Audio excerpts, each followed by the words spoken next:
Welcome to A Celtic State of Mind. I'm Paul John Dykes, and today in a slightly amended lineup we have the poet formerly known as Kevin Graham, we have Jared all the way from Celtic Down Under, and we have Paddy Sinnott of Vital Celtic. I'll tell you what, we've got a right good collaboration going on here. But before we do anything, Jared, talk me through that t-shirt, mate. That's a belter. How can the listeners get one? Yeah, we've set up a store at the moment, so it's like a print-on-demand thing. So there's all the sizing charts on there. The site at the moment isn't our usual website. That's in the middle of being transferred over to www.celticdownunder.com. So eventually they'll be available on there. But in the interim, it's at celticdownunder.square.site. You can go on there. There's T-shirts, there's hoodies. The prices are in Australian dollars, so if you're over in the UK, paying in pound, it's going to be a heck of a lot cheaper because of the exchange rate. So happy days. The hoodies are nice and warm. Wish I was wearing one, but it's too bloody hot over here in Australia at the moment. Lucky you, because I had to defrost the car this morning. Kevin Graham, we've got Primal Scream in the background as normal. We've got Mogwai on the cap. What's happening with you? I've seen an advert that you're doing a Tommy Burns supper. Would that be right? Yes, I'm doing the Tommy Burns supper at Greenock CSC on the 10th of February. So I'm really looking forward to that. It'll be my second one that I've done. It's always a great night down in Greenock. Hopefully I can do something a wee bit different than what I've done the last time. So I'm trying to work out something at the moment, which will be a one-off. So I'm trying to work out to do something a little bit slightly different. Really? What's your inspiration? The Brits from 1998. What's your inspiration? Peak Oasis?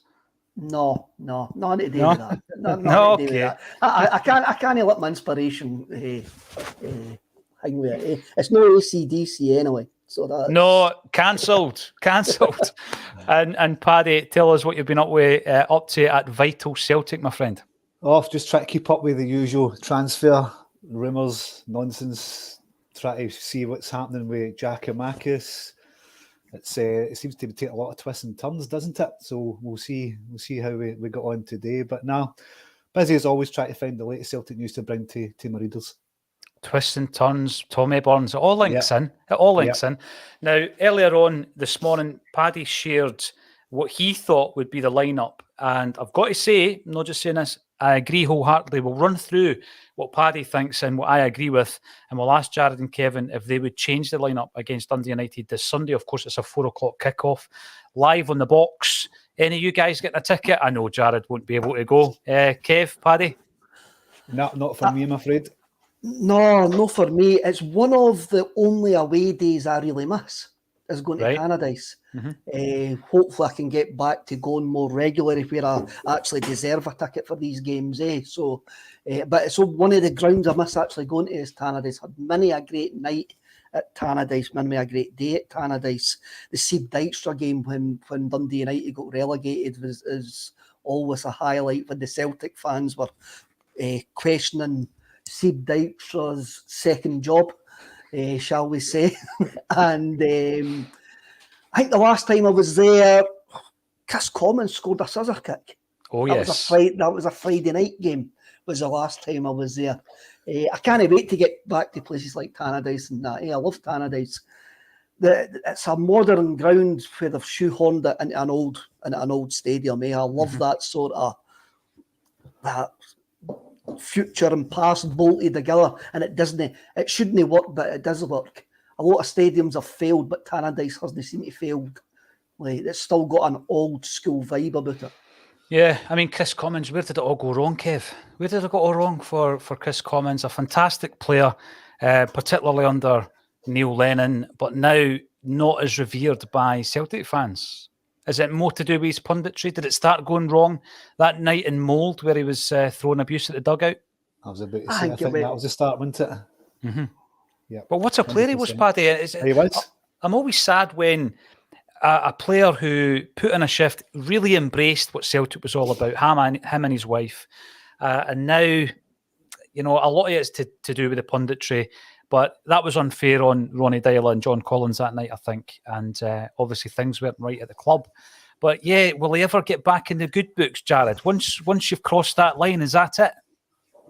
I just look at it and go, yeah, he pretty much thought I think he got a bit too big for his own good in his own mind because in the comments I think it was Urban Culture he said that Commons had the same diet as Morelos, and when you got Ronnie's come in and he's trying to change the professionalism of the club and get people to stop eating hot chips and everything for at the training ground and then going out and practicing and stuff like that. Well, he refused to do it, and that was the turn. His professionalism wasn't at the levels we needed to go to, so I think that's where his downfall began. Yeah, I also think about players like that who might have carried a wee bit of timber, and I'm not being cruel here. There have been players at Celtic who have carried a wee bit of weight over the years, and I sometimes wonder, Kev, would have improved his game by a great deal if he was super fit, super athletic. I mean, I remember Big Hartson talking about it, saying that he was always at his best when he was a wee bit overweight. He seems to be able to roll players better. No, I don't think so. I think it's a natural body shape. And Commons got used to playing with that sort of natural body shape. He knew what he was good at. He knew what he couldn't do. And I remember Billy McNeil tried to bulk up Joe Muller. And Muller was never the same player after it because he basically slowed him down. Right. When they bulked up. So you've got to look at that aspect. You look at some of the Celtic players now and you can actually see physically they've changed for the better. And you saw under Rodgers as well, Brendan. Rodgers clacks on there. You saw under Rodgers as well. So sometimes it works, sometimes it doesn't. But when you look at Commons, rumours were that Commons was one of the worst ones when Ronnie was trying to implement a more balanced diet, shall we say. For me, I think Commons' legacy has been somewhat sullied by his punditry and certain papers that he wrote for. But where's his missus? His missus was big on the Celtic scene for a wee while, and she's seemed to have disappeared as well. Very, very early Acsom. I think it might have been episode 2. It was an interview with Lisa Haig talking about her charity work and how she had embraced what a Celtic state of mind was all about. CSCs and everything's going to away games, drinking the Buckfast and talking of Buckfast, Kev. You know what I mean? This little, can you see the Buckfast on that t-shirt?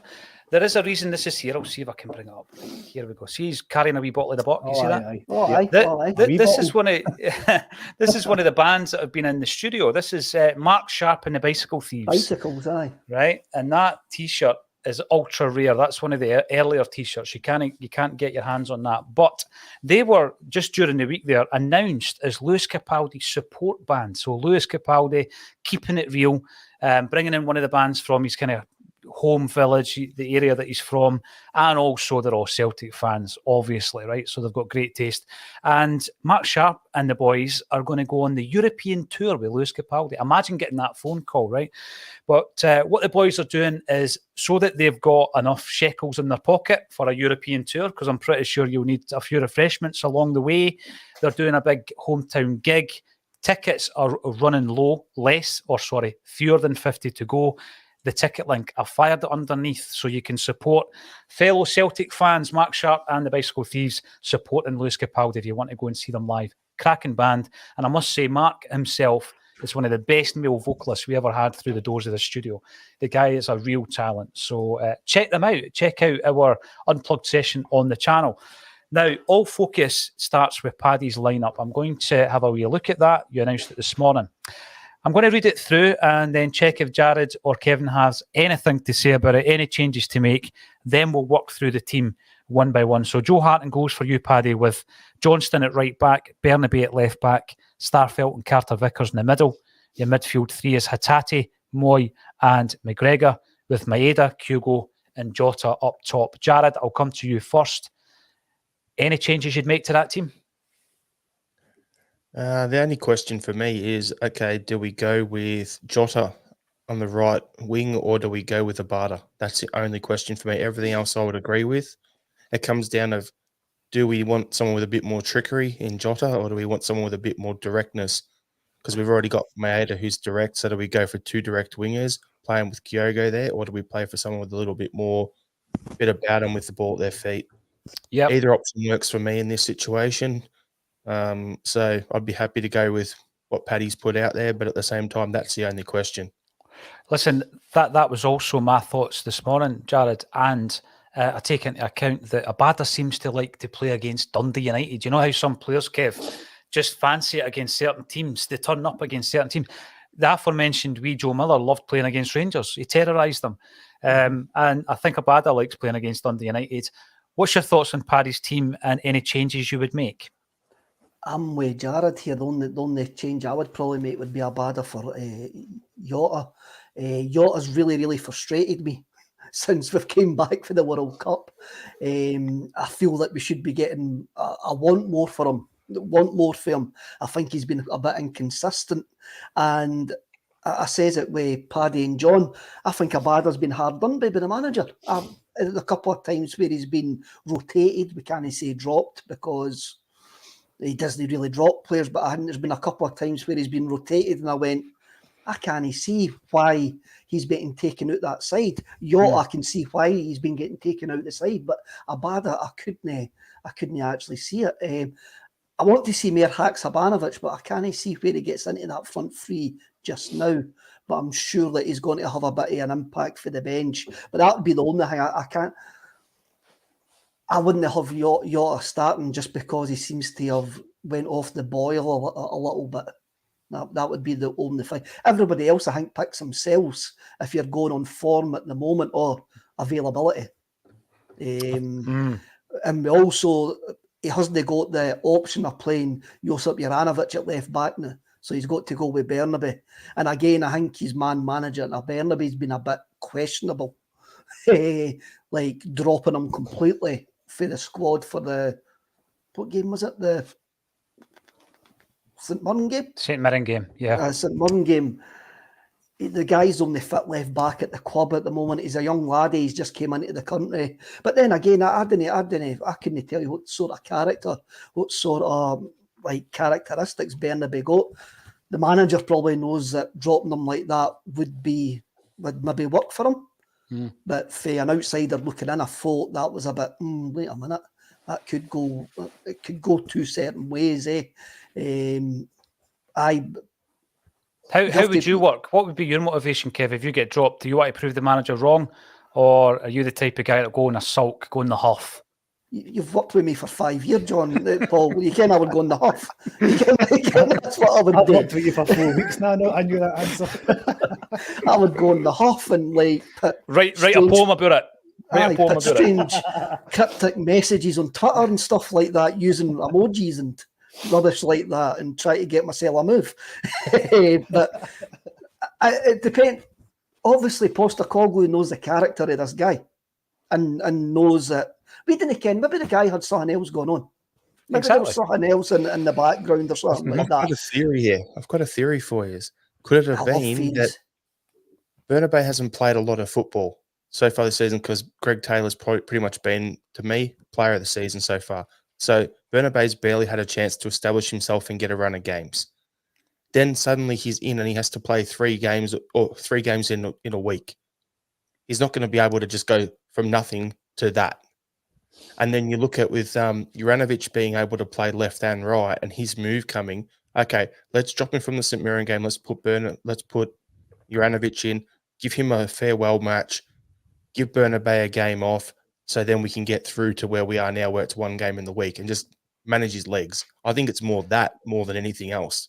It's a good shout, Jared. That really is. I wanted to talk about Bernabe, and obviously we will do that running through the team because he is getting a bit of stick at the moment. I've seen a lot of comments, not only on Acsom, but on social media as well. Paddy, you were speaking to a few this morning about the stick that Bernabe is getting.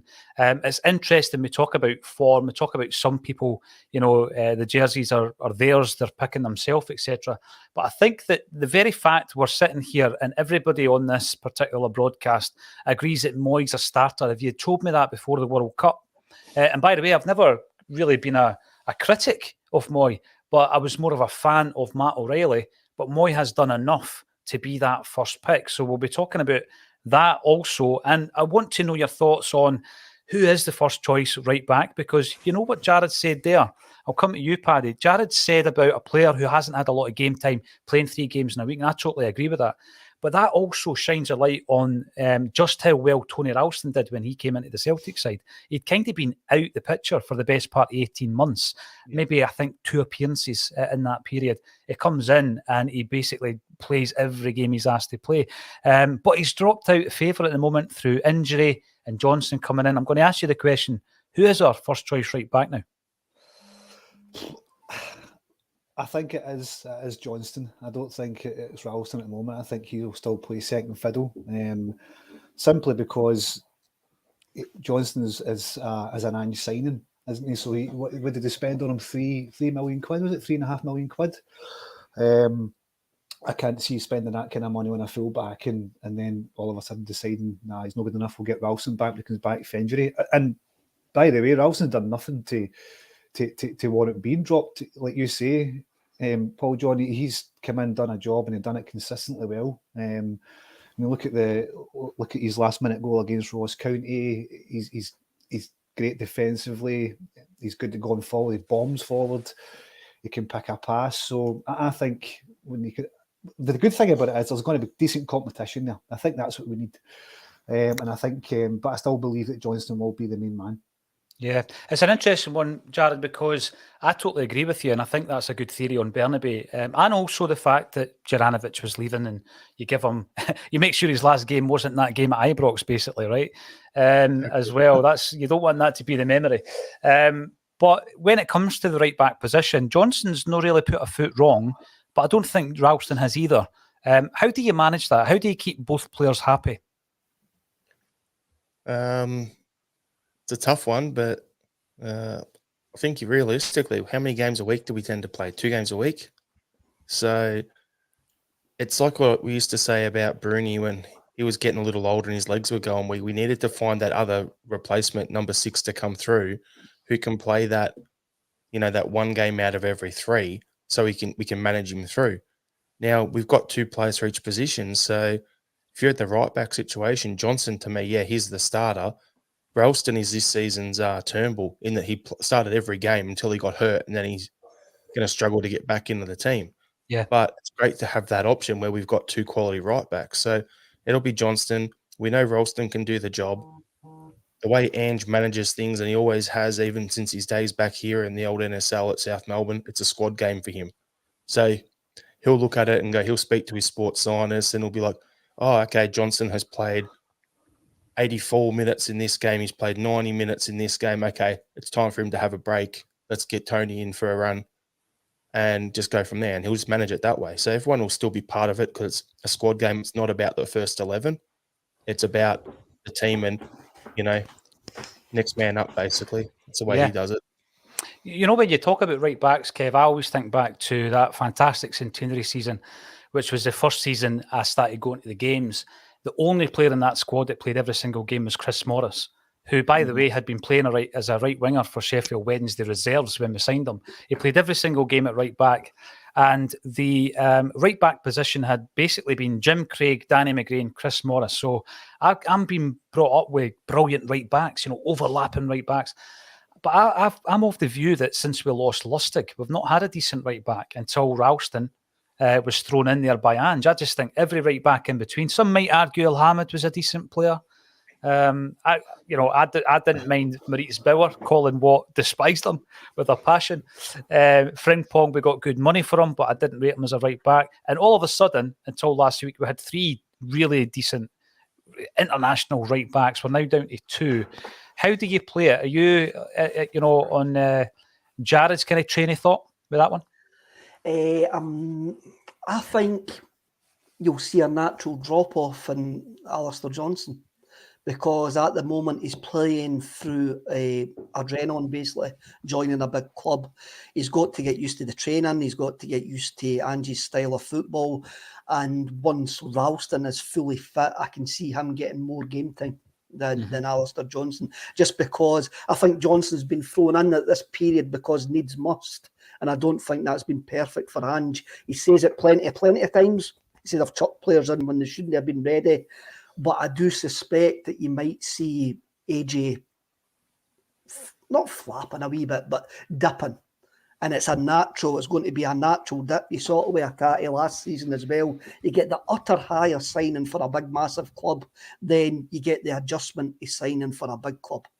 And AJ still to do that adjustment to signing for a big club for me.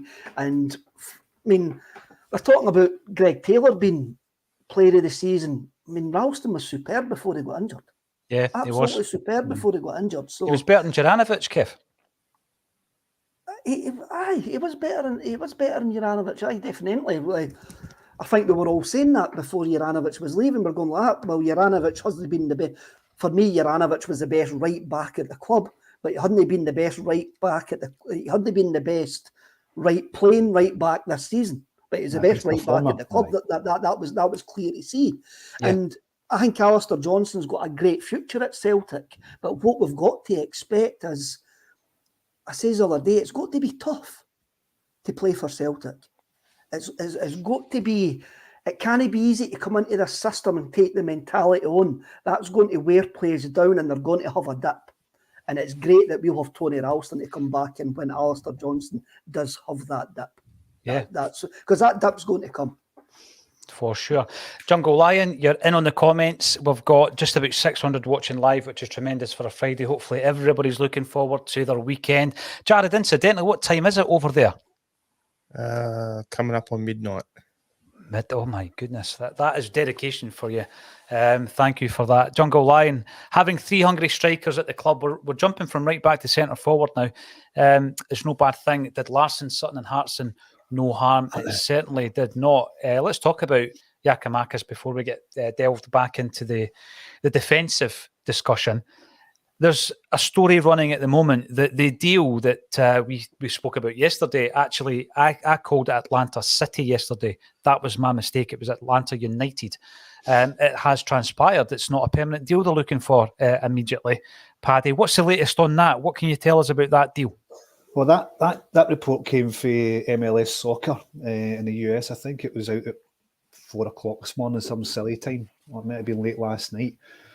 And it raised a couple of eyebrows with me. Why would we look to even entertain a loan deal for Giakoumakis? Because and what interested me was the loan deal would be made permanent if certain how did they describe it?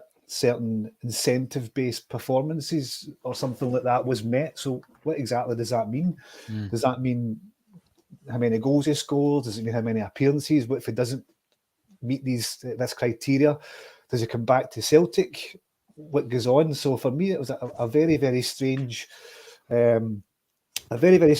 report, which I covered this morning on my blog. And I don't understand it. I mean, he's 20, or he'll be 29. I think his next birthday, won't he?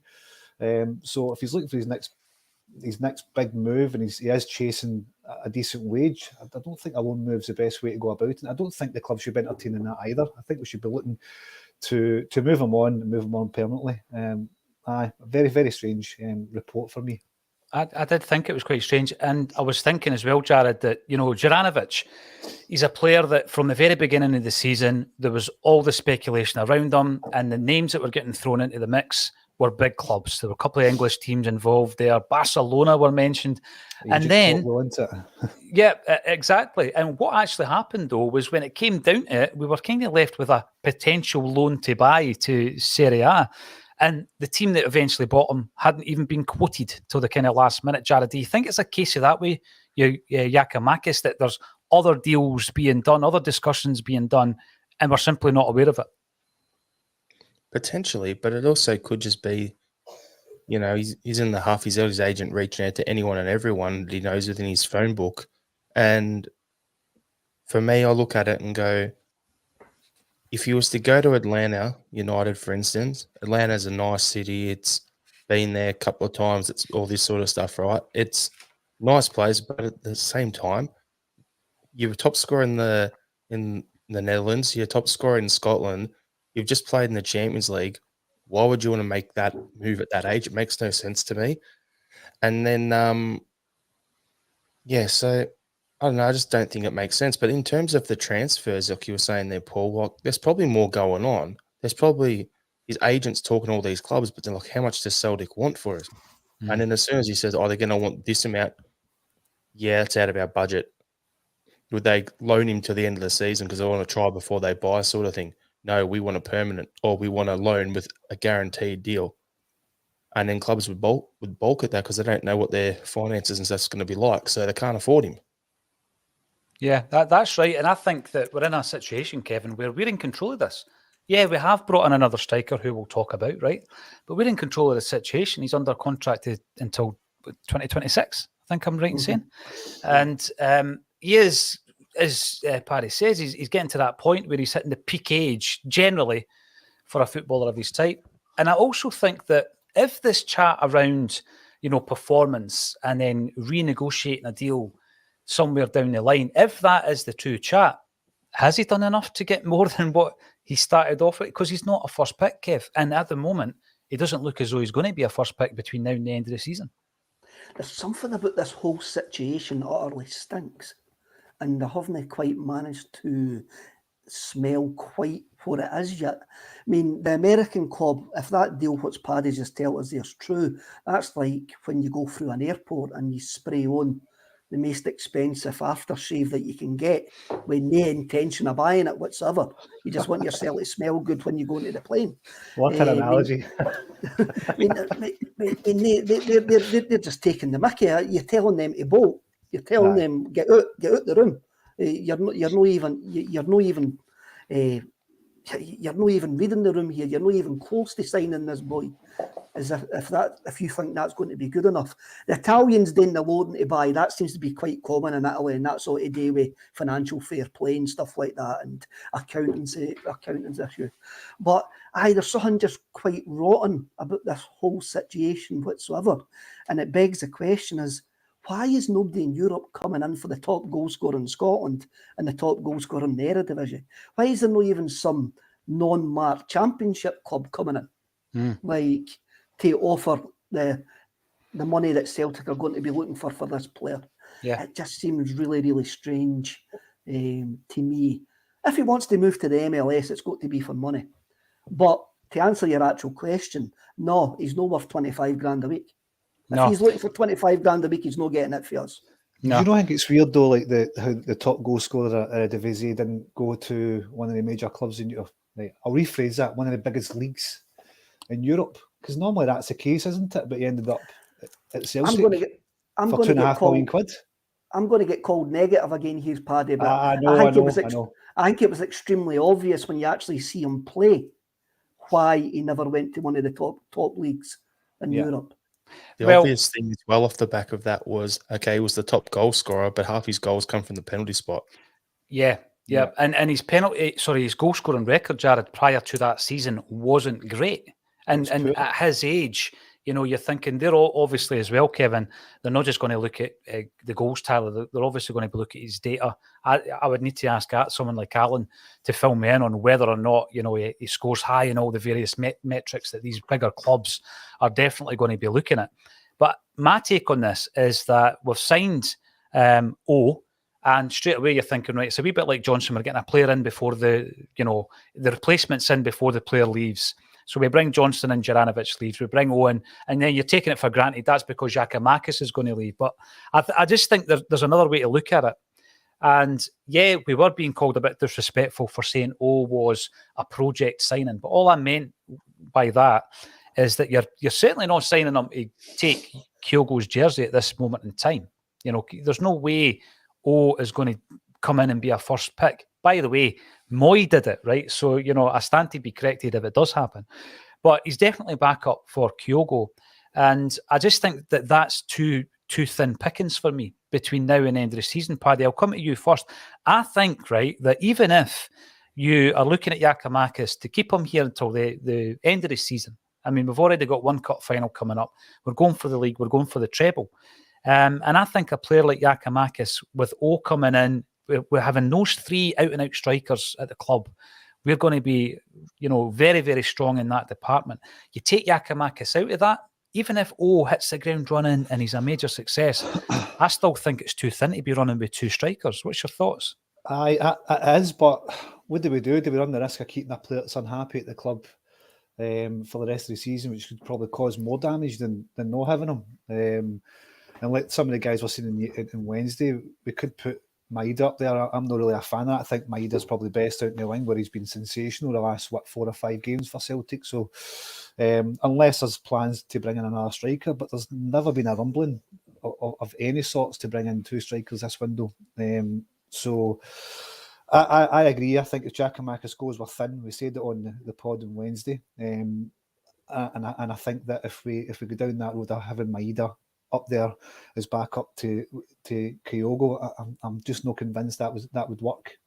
So I think you're basically taking a player who's on form, who's found the form since after the World Cup. He's a different player now, and then we're essentially going to move up with the middle of the park up front, where he was getting a lot of stick before the World Cup came in. He was getting a lot of stick off the fans for not being able to finish or get on the end of the final ball. So I think if we keep Giakoumakis, that could be worse. I mean, history tells us keeping an unhappy player doesn't work. It's scuppered or 10 in a row. And what we don't want to do is have anybody in the background that's going to cause any unrest in the dressing room. Yeah, for right, sure. Right. Parallel universe time. I'll ask the question. Oh, here we go. Right, parallel universe time. What happens if he signs a new contract for 15 grand a week? Well, that means he's happy because he's got the extra money. Is money. he good enough? 15 grand.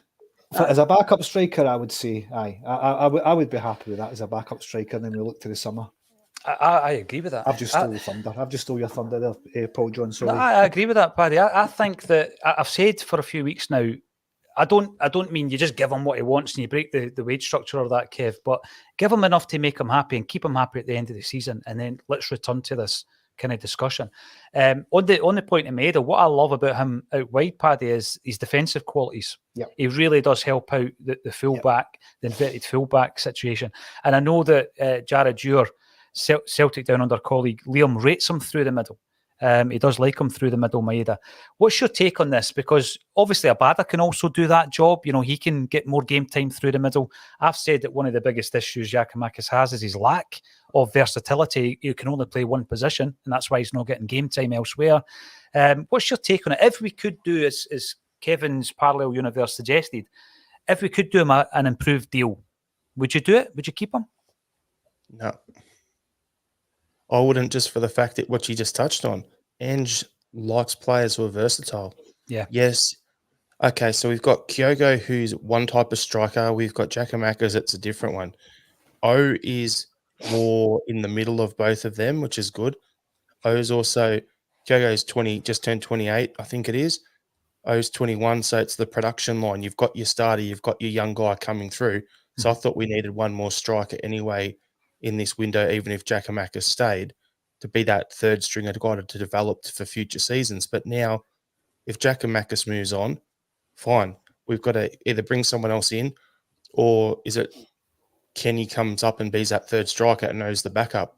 I don't know. There's options there. But for me, I don't really, just knowing the way Ange works and how ruthless he's always been. So if you can do the job for him, yeah, if you're going to cause a stink, if you're going to complain about your money, your playing time, you know, go to your agent and have a bit of a sook because, you know, he's not getting paid enough, he's not even starting. And just a sort of like, I don't need that trouble. See you later. Jog on, off you go. We'll bring someone else in. That's the way he always has been. Mm-hmm. He did it when he went into Brisbane Roar, where he got rid of Bob Malcolm and Craig Moore and all those guys in the club. Come in. Didn't like him. See you later. That's because he's a big Celtic man, though, isn't he? He's got good taste. Even you then, he's a Celtic man. Right. Even back then, yep. You know, I get that. It's the old bad apple in the bunch, and it does spread. And by the way, a lot of what we talk about in, for example, the Ronnie Dyler time is being confirmed after the event. You know, there's a couple of guys in there who are not really willing to buy into Ronnie's ideas.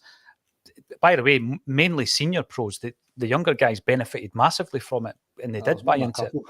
Yeah, aye. And then you've got the Neil Lennon situation. It was Neil that told us that there was players in the dressing room who were unhappy.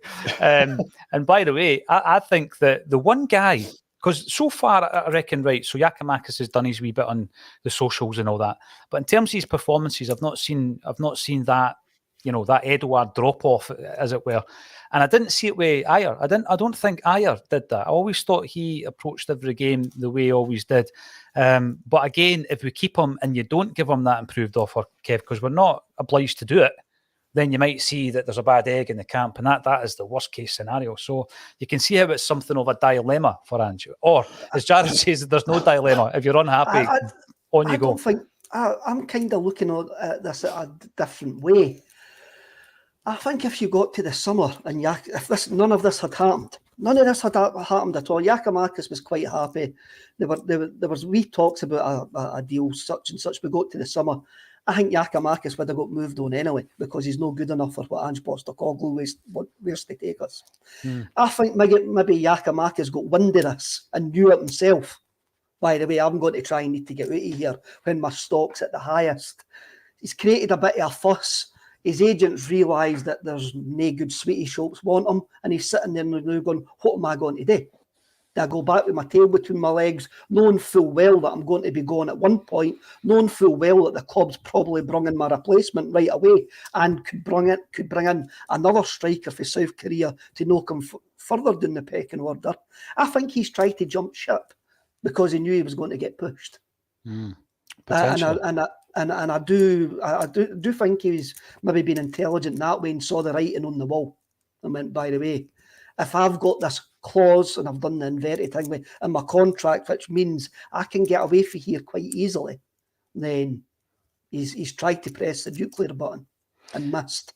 I always remember Fergus McCann talking about the Van Hooijdonk situation, because Van Hooijdonk had a promise from McCann that if he had, performed well, then they would look at his wages. Nothing was put in writing. And McCann's retort to that was, what if you give him a 3 or 4 year deal and he doesn't play well? Do we reduce the wages? So, you make an agreement with a football club for X amount of years, and then 18 months into that, you're starting to say, I'm due more. Well, you can't get a game from the start, Giakoumakis. We'll see how that develops over the next few days. It's the 27th of January. There's only 4 days to go, I believe, until the transfer window slams shut. Now, the Urban Culture keep saying it on here, but Gigi's name on the cup final team sheet will bring glory to the good people of Glasgow. Will he be in the cup final team, Kev? Who knows? We've got a couple of days to find out and a lot of games to play between now and the cup final. So it's really quite strange to predict the future. It might be. It could be. How much do you think is a reasonable fee? Because remember, going into the transfer window, we're talking about Juranovic. He's at peak value. He's had a good World Cup, bronze medal winner, Champions League campaign behind him. All this stuff that makes him as valuable as he's going to be. And I kept asking on Acsom, and we were getting fees from 12, sometimes 15. He eventually goes for a total fee, 10 million quid. So I'm going to ask you all the question: were you happy with the Juranovic fee? And if we do sell Giakoumakis, what fee would you be happy with? Because at the moment, it would appear that there's a £4 million bid on the table from the Red Diamonds, isn't there? Well, allegedly. As I say, I've got my theory on that he's just put a Japanese name out there to show the reason that he's unhappy. That's just I didn't believe there's a bid for Red Diamonds just based on what Liam says. Using him as a chess piece. Aye. So, were you happy with Juranovic's fee, first of all, Kev? I'll go somewhere first. Do you know what song Fergus McCann quoted to Van Hooijdonk when he went in and asked for a new contract? Cry Me a River. No. Do you know The Way to San Jose? And he says to Van Hooijdonk, all the stars that never were are parking cars and pumping gas. That's what he said. Can you do that in a Canadian Scottish accent? Can you give us a shot? No, okay. No danger. Juranovic, Union Berlin will always mean to me that we've made a mess of a transfer and a contract. That's what it means to me. £7 million up front, going up to 10 is absolutely rotten for a player that's just had the World Cup that he's had. The club has made a massive boob somewhere along the line. Talking about that on Wednesday, you guys, Paddy and John, weren't you? Because there is a theory around the contract, which, again, it's not something we're going to find out until much later.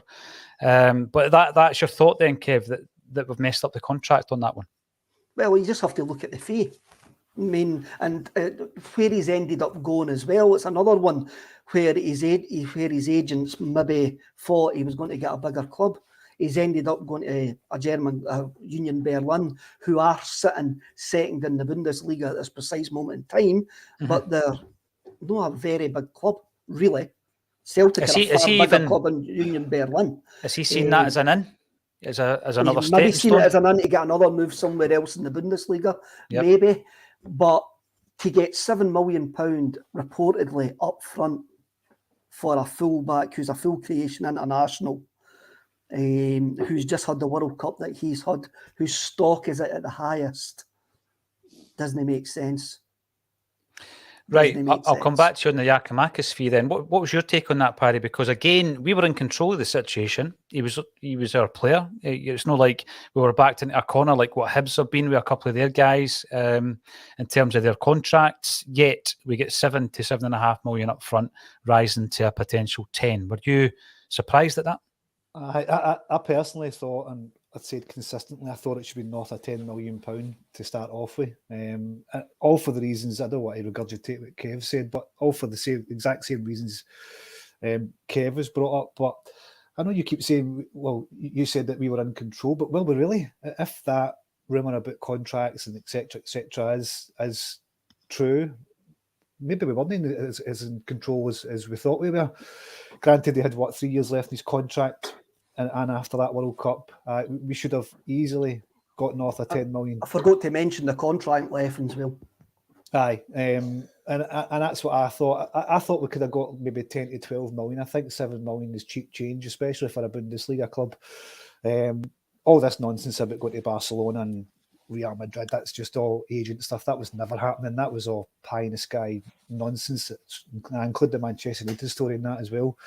But Union Berlin's probably his level. I can't see him getting another in or another side for the Bundesliga for Union Berlin. I think that's his final payday, his final contract, and he'll see probably the rest of his days out there. It is interesting, Jared, because it's raised so many questions, and I know the guys on a Wednesday have spoken about it a couple of times now, because the fee is a lot lower, even than the kind of lower end of the fees that we were talking about.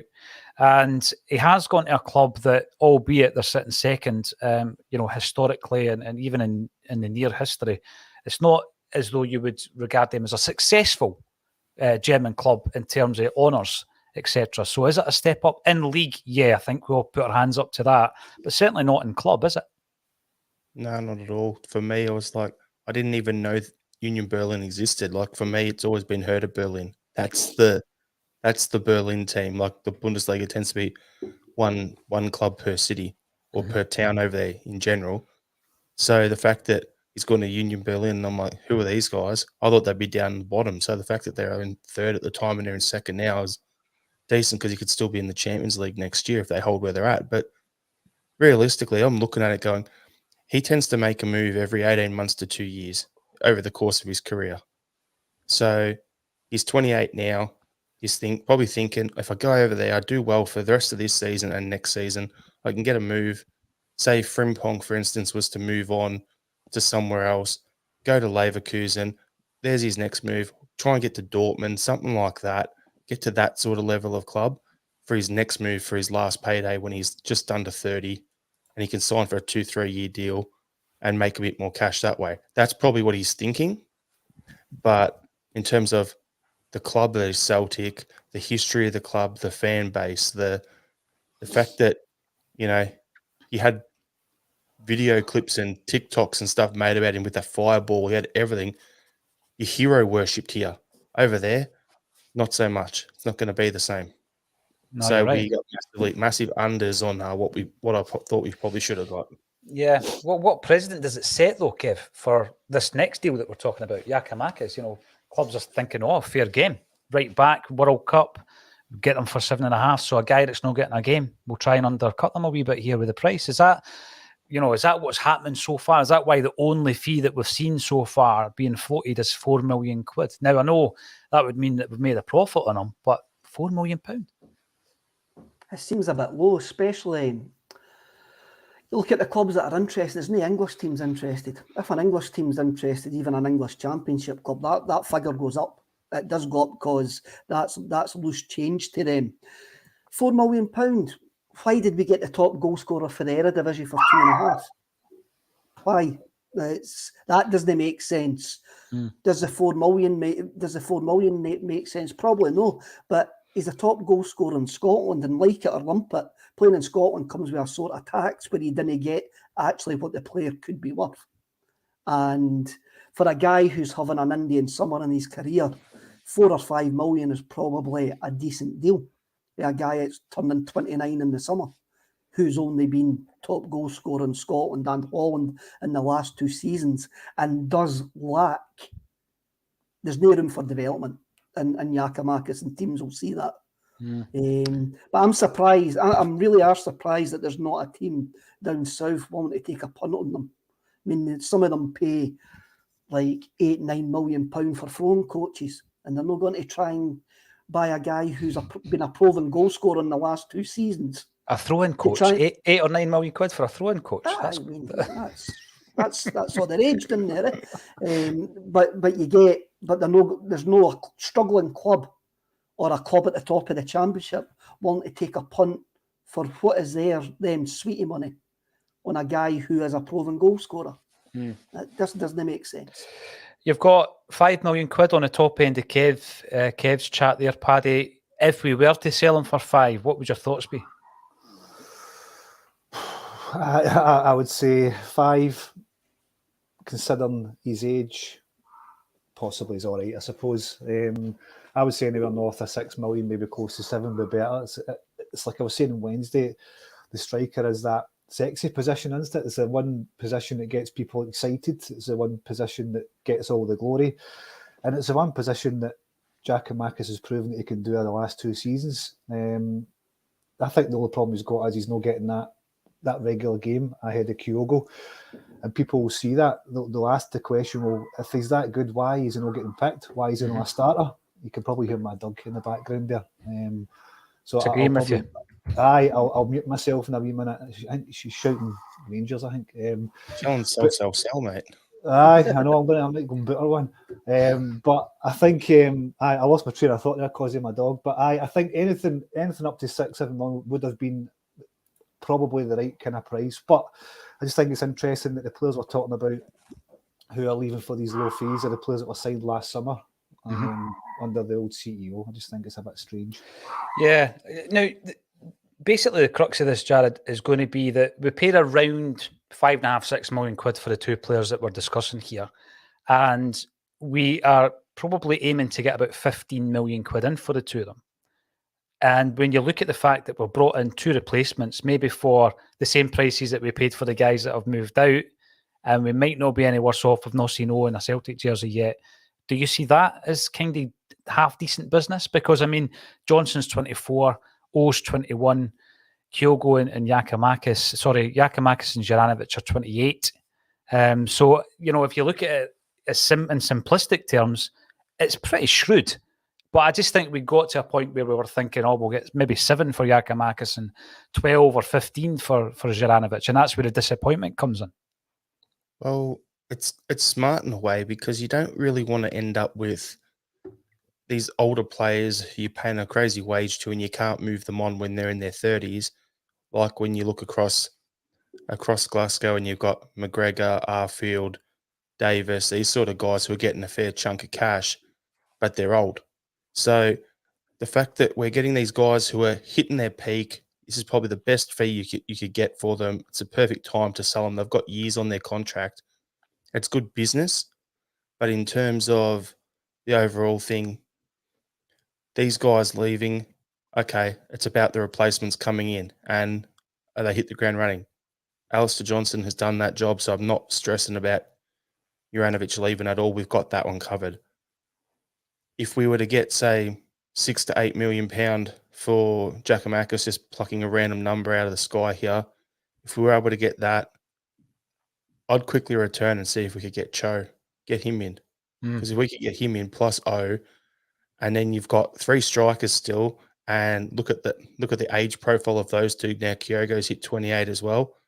Your forward planning again. Your squad's younger. We were the 3rd youngest squad on aggregate age at the start of the season, and we're getting younger while still developing our squad for not just now, but for next season in Europe and moving forward. So it's great business. It's clever forward planning. But yeah, I think in terms of the fees coming in for those two players, yeah, not ideal. But we've got to flip players and constantly progress the team. I like that idea, Jared. I do. If Giakoumakis goes, we bring in Cho, and we'll have the three strikers that we spoke about at the top of the show.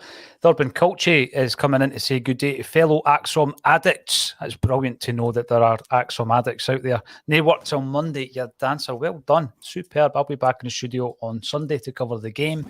Why not play Kyogo and Giakoumakis together? I don't think it's going to happen often. But Martin, obviously they have shared the pitch fairly recently because Giakoumakis came on when Kyogo scored the equaliser against Rangers, didn't he? So, yeah, that's something that's going to be very interesting over the next 4 days. They, our main challengers may have embraced AC/DC. What we're doing on Acsom is embracing Mark Sharp and the Bicycle Thieves, who are going out on tour in Europe with Lewis Capaldi. And they're a local band, they're unsigned, and they need a few quid in their pocket. They're doing a hometown show to raise some funds so they can buy a beer or two when they're on the road. Tickets for the gig are running low, and the link for those tickets is underneath this video. Now, let's get back to the team. And Paddy, you were standing up this morning for Bernabe. He's coming for a bit of flack. Ange came out a few weeks back to say that he's very happy with him, and he's obviously more of a long-term investment. That's what he called him. Is he getting too much of a hard time? Kev, we'll start with you. I think so. I really do. He's came into a different country, different culture, different way of playing. As Arf says, it shouldn't be easy to actually adjust into an Ange Postecoglou style of football, and it shouldn't be easy to adjust to playing for a club the size of Glasgow Celtic. And I think we're finding that. I think he's only played 13 times, but the same folk that were actually raving about his signing are now gone, he's no good enough. And I don't think we've seen enough of a guy who's got circumstances where his form's a bit up and down. And one of the main circumstances is the guy in front of him is possibly our player of the year. Mm-hmm. And that's probably stopped his game time, his development time and his game time. But I think he's been okay. He's had his problems. I think we're still at the loving stage with Alistair Johnston, but the 2 games I've seen Alistair Johnston in person, I went, he's been solid enough, but he's not as spectacular. I never saw the Rangers game, so I can't comment on the Rangers game. And I watched the Kilmarnock game sitting by a pool on my phone, so I'm not going to really judge anybody on that. Can't hide the money, yeah? It was only resting in my account, right? It was only resting in my account. Yeah, you said that on Wednesday. I've already said that. But when I've seen him twice, he's looked solid enough. Is he an upgrade on Ralston and Juranovic? I think my jury's still out on that, because it's going to take. I think you can only judge players in a year at the club. You give them time to get used to the system, used to the city, used to the actual mentality that you need to play for Celtic, and make sure that they're the kind of guys that you actually want. I mean, everything Oz says has been absolutely brilliant when you actually read what he says about his mentality, about that he really wanted to move to happen. That's all great. He needs to go and prove it on the park. So does Bernabe, but he needs the chances to prove it on the park. But I just think folk are too quick to judge players. They're either brilliant, they're flavour of the month, or they're absolutely terrible after 70 minutes against Breton. That's a nod to Marvin. We were quick to judge on Wednesday, weren't we, about our new signing. Now folk are too quick to judge about Bernabe. It swings and roundabouts, really, isn't it? I mean, we should have done a bit more research on him. I didn't ken he was like the push-up champion in the South Korean army and stuff like that. I mean, I didn't know stuff like that. He's a hardy bit of cat. He is a unit, yep. He definitely is. Bernabe is coming in for a bit of stick. I think that I have been impressed with some elements of his game, Jared. There was a defence splitting pass that was superb against Kilmarnock. People are pointing out that it's a defensive quality that he doesn't seem to have. But, you do need it. Of course you do. But generally speaking, in terms of our attack and play, the way that we are steamrolling teams at the moment, we're scoring a lot of 4-0s, 4-1s, etc. against sides. Bernabe, I think if you give him game time, obviously he's coming back out when Taylor comes back in, but if you give him game time and he grows in confidence, I think that we will see a player in there. We've not bought him on a whim. He's been a fairly expensive acquisition, and obviously he needs time to adjust. I think that's what it comes down to. Yeah, it's called culture shock. Like, look at it this way: if you, in your job, had to pack up, you're a young guy, not 20, 21, whatever, you had to pack up, move across the world, go into a place where you don't speak the language. If you're playing as a regular left back, just bombing up and down like normal and putting crosses, getting to the byline, putting crosses in, it'd be fine. But he has to learn to play an inverted fullback. He's also got probably, as we said, our best player so far this season in Taylor in front of him.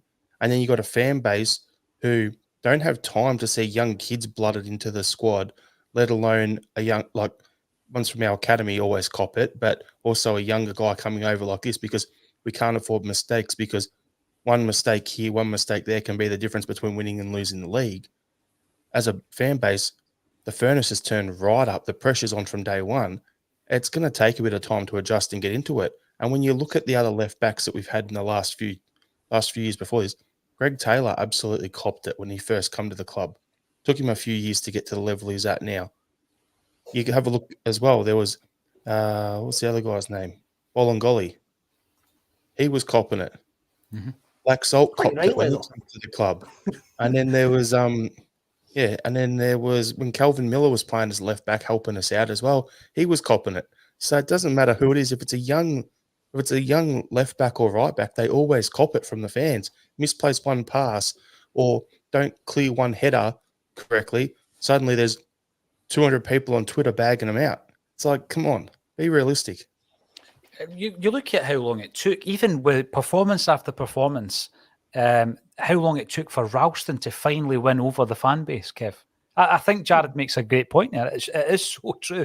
I was watching Ralston and I thought he was playing well, but sometimes it was just one misplaced pass. And then it's, there is absolutely no leeway with certain players. At the moment, Bernabe is getting it tight, but I've seen Taylor being that player. And I think that it is just a case of time. In saying all that, I want Greg Taylor back. I want him back for the cup final. I want him back ASAP, and hopefully you can then start bleeding Bernabe in. He's been a wee bit unlucky. The Dundee United game where he gets penalised for the handball, for example, you could see that affected him, and he took the eye off the ball. I think he got hooked at half time as a result of that. So he's not had it easy. A wee bit of off the field issues as well. So let's stick with him is basically my message. Let's stick with him, and I'm sure he'll come good. There has been some signings that have gone astray. Abelga, Ideguchi, and most recently, Maurice Jens. But how impressed were you, Kev? And it goes back to a point Jared made earlier. How impressed were you with the way that Ange deals with these situations? He's just ruthless. It's right, okay, we move you on. Let's put the Bernabe situation in 12 months' time. We're not the ones to judge if Bernabe is good enough for Celtic. There's only one person that judges if Bernabe is good enough for Celtic, and that's the manager. And you look at the way that he's dealt with those names that you've just mentioned. If Alexandro Bernabe is nowhere to be seen in the summer, you know that Postecoglou shares the opinion of 200 guys on Twitter. But by what he's actually saying now, he doesn't share the opinion with 200 guys on Twitter. You've got guys like Abelgar, who just never seems to have been fit enough. Gucci, who's been unlucky with injury, basically, to try and get in the team. But Postecoglou wants to get rid of them. I love the Jared's, what he was saying there, to flip players. I just had a picture in my head of flipping them like in the air and getting them out the door and getting better in air. I love that. The old saying, Kev, the door's there, use it. Aye, and I think for too long we've held on to players. I'm sure under a previous manager, Jens would still be kicking about. I'm really sure under a previous manager, because I'm sure a previous manager, I'm not going to say what previous manager, but he's out of work at the moment and he's probably looking at properties to let in Aberdeen. Would I say to Jens, I just hang about, you'll get game time and no play him. But Big Postecoglou was, no, I'm not guaranteeing anybody games. Correct. So if you want to move on you go. We've already got your replacement in. And that's the way to be, but isn't it? You shouldn't it's be got to be, guaranteed game time at all, ever. He's commented on it in the press conferences, and I think that was a message to anybody in the squad. If you think that you're guaranteed game, and you can imagine Jens's agent and parent club, making noises about the player not getting a game at Celtic, and we should end this deal and put him somewhere else where he will get game time. And Andy's like, absolutely, because I'm not guaranteeing you game time, especially when you've just brought in Kobayashi. It does happen, Paul. You do know that some loan moves that these guys move, and the clubs have to guarantee them game time. I know a young laddie who was at Stenhousemuir, and they brought in a striker for Hibs, and the striker for Hibs had to play. Or it costs you money. Aye. It costs the club that's loaned the player money if you don't play them. Yeah, I've been advised of some of the deals. Listen, it's been a very interesting conversation as always. It was a slightly different Friday lineup, but a very, very good one nonetheless. We've had Kevin Graham, Jared Hill, and also Paddy Sinnott giving their view on Sunday's game against Dundee United. Keep the comments flying in. Give us a like on the video. It makes a massive difference with the algorithm. Laura informs me, and by the way, it does, because it allows the video to pop up in recommendations, etc. More people will watch it, more people will subscribe, and more people will become an Acsom addict, as Urban Colsey calls us. Now, one last shout. Mark Sharp and the Bicycle Thieves, brilliant young band from West Lothian, and they're supporting Lewis Capaldi on a European tour. But you know what? They're unsigned, and they're doing a wee hometown gig to raise some funds for the tour. The tickets are underneath this video. There are fewer than 50 available. Let's see if we can get that sold out. And if you want to watch the Unplugged session that they did earlier, it's on our channel. Subscribe to the channel. Finally, guys, a very quick roundup. Predictions for Sunday. Kevin Graham. Another day predictions. Celtic win? Celtic win?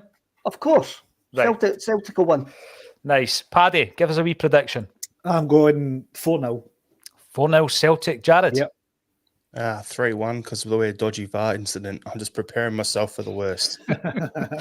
Listen, it's been an absolute pleasure. Thanks everybody for joining us, and join us again half an hour before kick-off on Sunday on A Celtic State of Mind.